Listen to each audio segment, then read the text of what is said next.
Sadar nggak kalau ternyata konflik antara Israel dan Palestina ini sudah berlangsung selama 1 tahun lamanya. Bukannya mereda, tapi tragedi kemanusiaan yang bermula dari 7 Oktober 2023 lalu ini justru semakin merembet kemana-mana. Lalu, sampai kapan perang akan berakhir? Ini adalah penampakan kota Gaza sebelum dan sesudah 7 Oktober 2023. Sebelumnya kota ini tampak tertata rapi dengan bangunan yang kokoh berdiri. Tapi setelah perang pecah, jalur Gaza porak-poranda. Oke, saya coba ringkas awal mula konflik ini terjadi.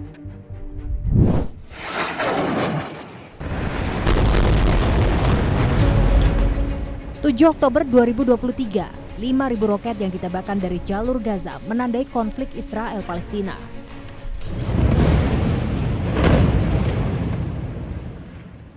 Serangan ini sebagai bentuk respons dari blokade yang terjadi di Gaza selama 17 tahun.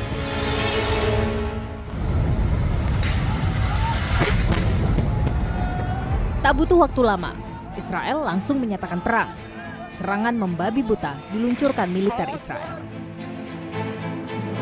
Korban warga sipil Palestina terus berjatuhan. Tidak hanya serangan udara, Israel juga melancarkan serbuan darat.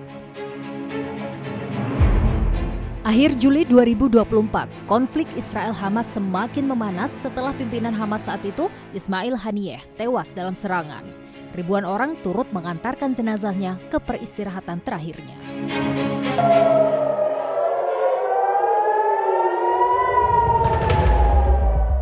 Kematian Haniyeh mengundang reaksi dari militan Hizbullah yang berbasis di Lebanon. Sistem alarm serangan udara Israel kerap berbunyi dalam sebulan terakhir menyambut roket yang ditembakkan pejuang Hizbullah.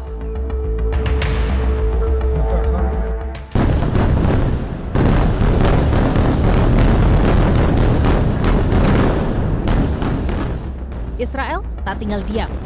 Siang malam sejumlah wilayah Lebanon terkena balasan gempuran rudal dari Israel.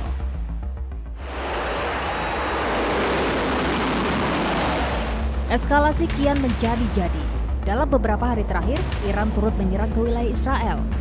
Rudal-rudal hipersonik Iran membobol sistem pertahanan udara Israel yang terkenal Iron Dome.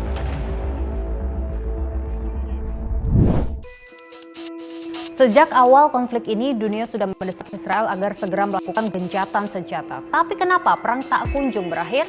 Saya berdiskusi dengan pengamat Timur Tengah soal ini. Rezim Netanyahu ini kan termasuk rezim yang keras kepala ya, hampir tidak mau mendengarkan catatan-catatan maupun juga pesan-pesan dari dunia internasional, termasuk juga dari sekutu dekatnya. Terhadap Amerika saja banyak hal yang kemudian juga tidak diikuti. Nah, ini saya kira menjadi masalah ya. The problem adalah Netanyahu. Dan sementara perang sudah berjalan 1 tahun, tetapi tujuan dari peperangan, kalau kita lihat dari tujuan dari Israel itu kan ingin mengusir, membebaskan ya Gaza itu dari kekuasaan Hamas. Tapi kan yang terjadi hampir tidak bisa mereka melakukan hal itu ya untuk membersihkan Hamas. Jadi itu saya kira sudah menjadi kegagalan. Yang kedua juga mereka ingin mengembalikan tawan-tawanan perang itu ya ke Israel, dan itu kan juga tidak bisa dilakukan. Yang terjadi adalah justru korban-korban dari rakyat sipil yang terjadi, yang itu disebut sebagai aksi-aksi genosida. Setelah setahun lamanya, mungkinkah perang ini akan berakhir dalam waktu dekat? Ya, itu bisa terjadi kalau Israel ya dipaksa untuk menghentikan serangan dan mau masuk di dalam meja perundingan, dan itu akan dilalui dengan gencatan senjata.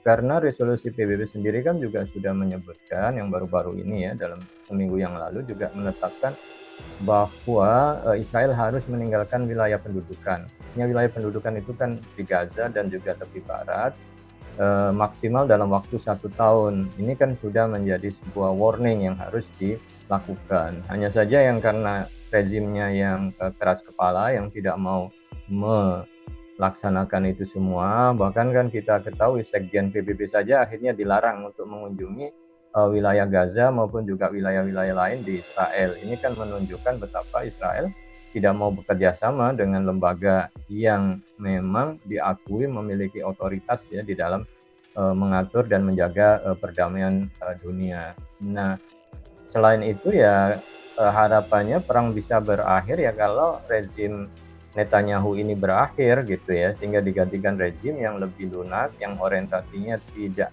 membumi hanguskan Palestina, yang memiliki visi untuk berdamai dengan negara tetangga, termasuk juga berdamai dengan Palestina.